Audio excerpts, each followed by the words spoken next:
नमस्कार, 9 की 9 खबर में आपका स्वागत। मैं राहुल ओझा आपके साथ। तो सूत्रों के हवाले से बड़ी खबर सामने आ रही है। बीजेपी में यूट्यूबर मनीष कश्यप शामिल होंगे। मनोज तिवारी से बातचीत के बाद सहमति बनी है। दिल्ली मनीष कश्यप पहुंचे हुए हैं। तो देखिए, इस वक्त की बड़ी खबर बता रहे हैं। सूत्रों के हवाले से ये बड़ी खबर है। बीजेपी में यूट्यूबर मनीष कश्यप शामिल होंगे। तो मनोज तिवारी से बातचीत के बाद सहमति बनी है और इससे पहले भी एक दौर की बातचीत हुई थी, जिसकी तस्वीर भी सामने आई थी, जहां पर घर जाकर के मुलाकात मनोज तिवारी ने मनीष कश्यप से की थी। और मनीष कश्यप इस बीच दिल्ली पहुंचे हैं और खबर यह सामने आ रही है कि जो सहमति है, बातचीत है, वो हो गई है। और हमारे साथ संवाददाता मुन्ना राज जुड़ रहे हैं। मुन्ना, इससे पहले भी कयास लगाए जा रहे थे कि बीजेपी में शामिल मनीष कश्यप हो सकते हैं और तस्वीर अब धीरे धीरे साफ भी हो रही है। दिल्ली पहुंचे हुए हैं, क्या ताजा अपडेट है? जी, मनीष कश्यप के जेल से रिहा होने के बाद से ही लगातार ये अटकलें लगाई जा रही थी कि वो बीजेपी के संपर्क में है। और हम लोगों ने देखा भी था कि बीजेपी के बड़े नेता मनोज तिवारी मनीष कश्यप के घर पहुंचते हैं और उनके साथ संजय जायसवाल की भी मुलाकात होती है। कई तस्वीरें भी सार्वजनिक रूप से आई थी, लेकिन अचानक मनीष कश्यप ने पश्चिम चंपारण लोकसभा क्षेत्र से निर्दलीय मैदान में उतरने की घोषणा कर दी और न सिर्फ घोषणा की, क्षेत्र भ्रमण भी शुरू कर दिया था। इसके बाद बीजेपी की तरफ से कवायद शुरू की गई है और मनोज तिवारी के नेतृत्व में उनसे बातचीत की गई और बातचीत काफी हद तक सफल रहा। और मनोज तिवारी के साथ वो दिल्ली पहुंचे हैं, जहां हमारे सूत्र बता रहा है कि वो बीजेपी में शामिल हो रहे हैं और बीजेपी की तरफ से उनके बिहार में उचित स्थान देने का आश्वासन भी दिया गया था। तो अब अटकलें काफी हद तक जो लगाई जा रही थी वो सार्थक दिख रही है और मनीष कश्यप बीजेपी के संपर्क में है, वो दिल्ली पहुंच चुके हैं और किसी भी क्षण बीजेपी में शामिल हो सकते हैं। जी तो मुन्ना, क्या कोई महत्वाकांक्षा भी मनीष कश्यप की पूरी होगी या फिर उनको एडजस्टमेंट के लिए बीजेपी किस तौर से तैयार है? कुछ इसके बारे में भी खबर है? तिवारी से जो उनकी वार्ता हुई है उसके हिसाब से जो हमारे सूत्र बता रहे हैं उसमें उनको एमएलसी बनाने का आश्वासन दिया गया है। लेकिन अब आने वाले दिनों में देखना होगा कि मनीष कश्यप को बीजेपी एमएलसी बनाती है या नहीं बनाती है। लेकिन फिलहाल जो हमारे सूत्र बता रहे हैं उसके मुताबिक मनोज तिवारी के साथ उनकी बातचीत के बाद सहमति बन गई है और वो किसी भी क्षण बीजेपी में शामिल हो सकते हैं। जी चलिए, तो लोकसभा चुनाव के मद्देनजर भी लग रहा है कि बीजेपी को बहुत मजबूती मिलेगी मनीष कश्यप के साथ आने में, चुनाव प्रचार में भी वो हिस्सा लेंगे।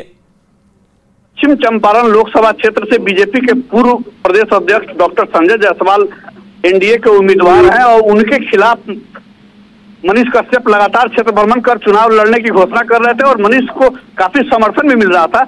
इसको लेकर बीजेपी ने एक रणनीति बनाई है। उस रणनीति के तहत मनीष कश्यप को बीजेपी से जोड़ने की कवायद शुरू की गई है ताकि एनडीए का यह जो सीट है सुरक्षित किया जा सके। जी, नवादा की तस्वीर सामने आई थी। गुंजन सिंह के साथ प्रचार प्रसार करते मनीष कश्यप नजर आ रहे थे, लेकिन अब क्या तस्वीर बदलेगी?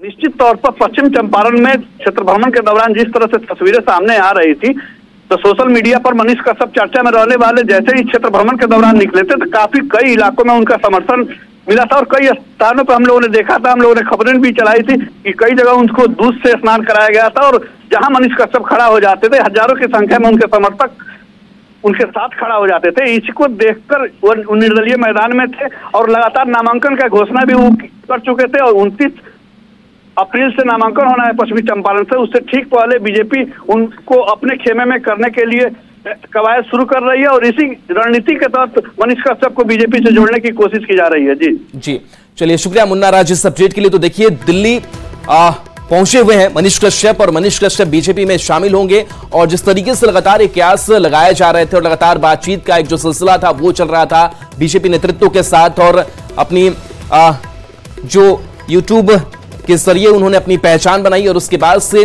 राजनीति की ओर से झुकाव लगातार देखने को मिला और इस बीच लोगों के बीच भी जाते रहे। बीजेपी ने यह समझा कि अगर वो साथ आते हैं तो इसको लेकर के मजबूती मिलेगी और अब खबर की अब बीजेपी में शामिल होने जा रहे हैं मनीष कश्यप।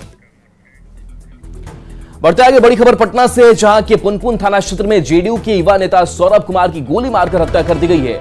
वहीं इस घटना में सौरभ का एक साथी गंभीर रूप से घायल हो गया है, जिसे अस्पताल में भर्ती कराया गया है।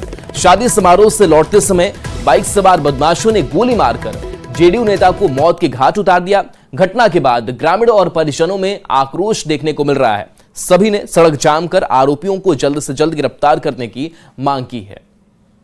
पुनपुन के बढ़ैया में एक जेडीयू नेता, युवा नेता का हत्या कर दिया गया है। 3 गोलियां घेर कर मारी गई है। साथ में उसके साथ एक युवक जो घायल है उसे अस्पताल में एडमिट कराया गया है। बताया जाता है कि ये जेडीयू नेता सौरभ कुमार हैं और पुनपुन में काफी सक्रिय थे। खास करके बात की जाए तो रात लगभग 12:30 बजे शादी समारोह से लौट रहे थे, उसी दौरान घटना घटित हुई है और उसके साथ मौजूद एक और जो युवक है वो घायल है, वो अस्पताल में एडमिट है। ये सब पता चला अभी कि वो रिसेप्शन में गए थे कल रात को और वहीं अज्ञात कुछ अपराधकर्मी मोटरसाइकिल पे सवार थे, उन्हीं के द्वारा जो है फायरिंग की गई है। उसमें सौरभ कुमार जी की जो है मृत्यु हो गई। कोई घायल भी है? एक व्यक्ति है मुनमुन कुमार, वो भी घायल है, उनका इलाज अभी कंकड़बाग में चल रहा है। जो अभियुक्त है उसको जल्द से जल्द गिरफ्तारी हो और पीड़ित परिवार को जो उचित मुआवजा मिल सकता है मिले। मांग क्या है आप लोगों की? मांग है कि जल्दी अपराधी पकड़ाया जाए। मांग यही है कि अपराधी जल्द से जल्द पकड़े जाए और इसी में उनका शव अभी भी रखा हुआ है और परिजनों के और आने का इंतजार किया जा रहा है। और जो अपराधी हैं, लोगों का मांग यही है कि अपराधी जल्द से जल्द पकड़े जाएं। पुनपुन से न्यूज़ 18 के लिए मर्जिद शर्मा। बता किसी से होनी वगैरह था या कोई दुश्मनी किसी से नहीं। घटना कैसे? घटना ही बारात में रिसेप्शन के दिन गया है, वहाँ रिसेप्शन था, गया है, खाना खा के 12 बजे निकला है। हम लोग उससे पहले निकले, 5-10 मिनट पहले निकले हैं। 10 मिनट पहले निकले हैं, घर पे आए हैं तो वहाँ से लेकिन बोला कि गोली लग गया। सही जानते किसी पे शक वगैरह भी है? अभी तो किसी पर शक। वहाँ रिसेप्शन में जाने के बाद बहुत लोग होते हैं, बहुत लोग को होते हैं, तो किस पर शक किया जाए? मोटरसाइकिल सवार अज्ञात लोगों द्वारा गोली मार दिया गया और उनको लोग अस्पताल ले गए।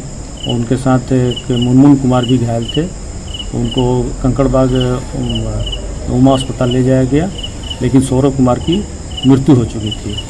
तो इस संबंध में पुलिस द्वारा छानबीन किया जा रहा है, हम लोग कार्रवाई कर रहे हैं। 26 अप्रैल को पीएम मोदी मुंगेर आ रहे हैं। एनडीए प्रत्याशी राजीव रंजन सिंह उर्फ ललन सिंह के समर्थन में चुनावी सभा करेंगे। जिला मुख्यालय स्थित सफिया सराय हवाई अड्डा मैदान में इस जनसभा को संबोधित करेंगे, जिसको लेकर तैयारियां जोरों शोरों से चल रही है। सभा स्थल का जायजा लिया है संवाददाता अरुण शर्मा ने। अप्रैल का दिन ऐतिहासिक दिन होगा। इसी दिन जो है देश के प्रधानमंत्री नरेंद्र मोदी, यहाँ के जो एनडीए कैंडिडेट हैं ललन सिंह, उनके पक्ष में वोट अपील करने के लिए आएंगे। वो हवाई अड्डा पे आएंगे। आप देख सकते हैं कि हवाई अड्डा पे उनके लिए जो मंच बनाया गया है, बन रहा है मंच, तो उसके लेके आप देख सकते हैं सुरक्षा को लेके जो पुलिस बल है अभी से ही, आज से ही तैनात है। जो काम में लगे लोग हैं वो मतलब 24 घंटा काम पे लगे हुए हैं ताकि 26 को जो मंच है वो बन जाए। साथ में ही पटना से जो प्रदेश के बीजेपी के जो स्पोक पर्सन है वो भी आए हुए हैं। आशीर्वाद मांगेंगे। ये देश का चुनाव है, ये क्षेत्र का चुनाव नहीं है, देश का चुनाव है, विकास का चुनाव है। हम भारत को तृतीय अर्थव्यवस्था बनाना है, दुनिया के तृतीय सबसे मजबूत आर्थिक शक्ति बनाना है भारत को। इसलिए आप प्रधानमंत्री श्री नरेंद्र मोदी जी को पुनः 400 पार के मतों से बनाइए। अब की बार 400 पार, हालांकि वो तो देखने वाली बात है। जब मतगणना होगा तो वो पता ही चल जाएगा कि बीजेपी के दावों में कितनी सच्चाई है। हालांकि अभी जो हम भी यहाँ पे आए हैं हवाई अड्डा पे, जो तैयारी है वो काफ़ी तेज गति से चल रहा है ताकि 26 को जो है समय पे ये जो है पूर्ण हो जाए और उस दिन जो है पीएम जो है अपने भाषण को यहाँ पे वो दे सके और जनता से वोट की अपील कर सके। अरुण शर्मा, न्यूज़ 18 मुंगेर।